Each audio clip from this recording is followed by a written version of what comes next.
Hi, everyone. It's Steven here. I hope y'all are having a good day and happy Juneteenth. So I am here to give one last push for Our Stories, Our Truth, and I Care event.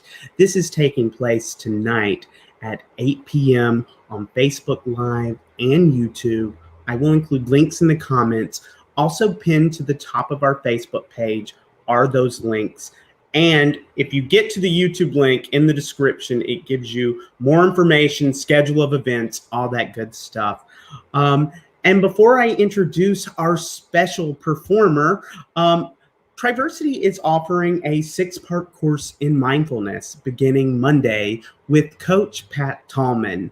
If you might be interested in this, I'm going to include a little blurb about it in the comments, as well as my email address so that you can touch base with me. This is going to be a great course, and we hope you will take part.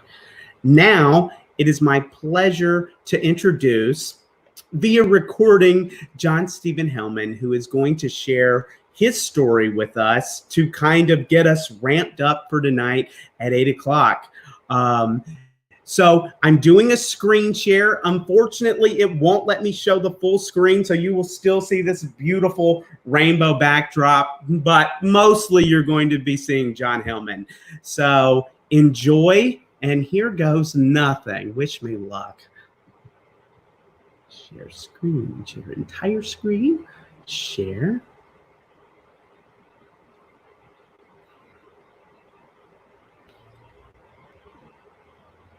And Hey there, I'm John Hellman. I'm a TriVersity Board Member. I'm also known as Bell Pepper, so I'm sorry if I'm not in drag and you don't recognize me, but I have a story to tell about loss and about hope. When I was growing up, I was raised Catholic. I loved being Catholic. I loved church. I loved the community. All of my friends I met through Catholic school, and it was something I felt really connected to. When I went to high school, and this was in Dallas, Texas, I went to an all-boy Catholic Jesuit high school.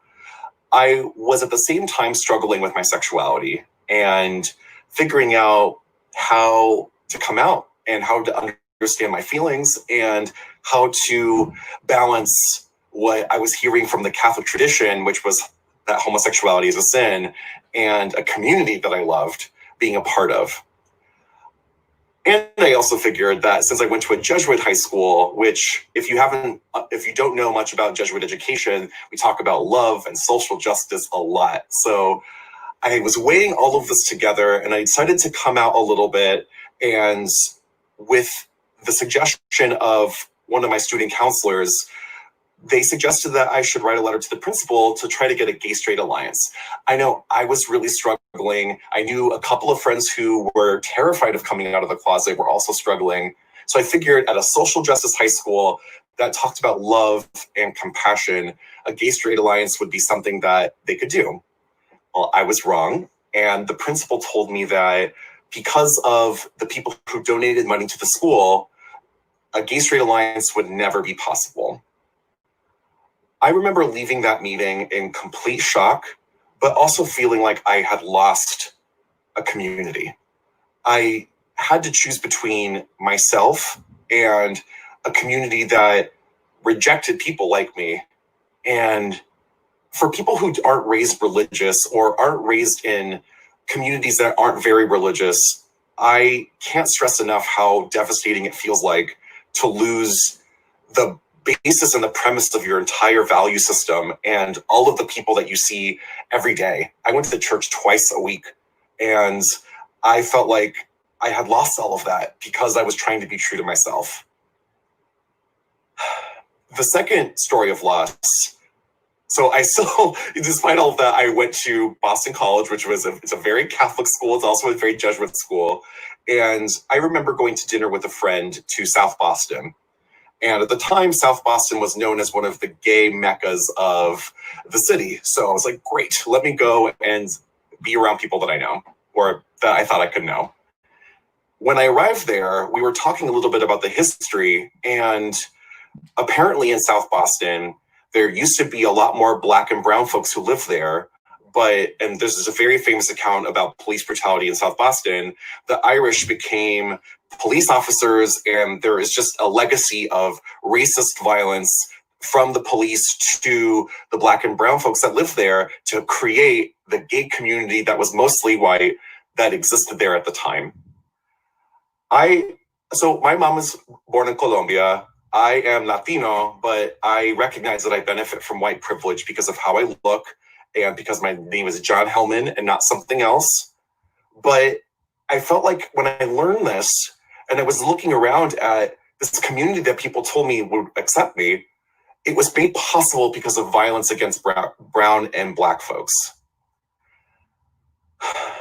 I can't stress enough how devastating it is to understand this history, and for people who don't have white privilege or other forms of privilege to be rejected by a community that alleges it's welcoming to everyone is so devastating.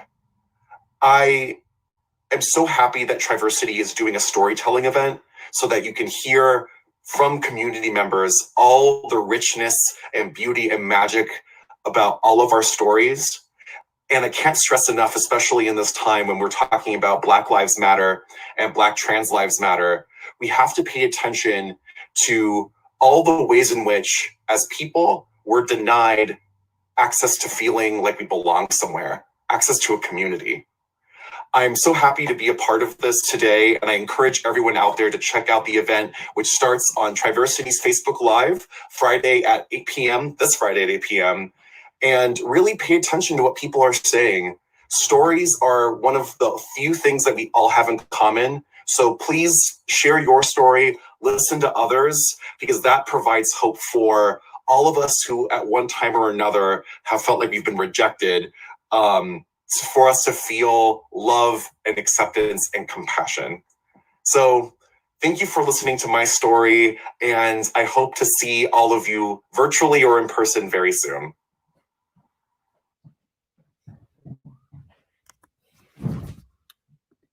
And thank you very much, John. That was a wonderful story.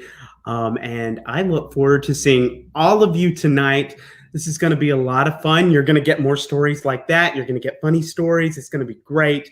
We will see you tonight. Bye-bye.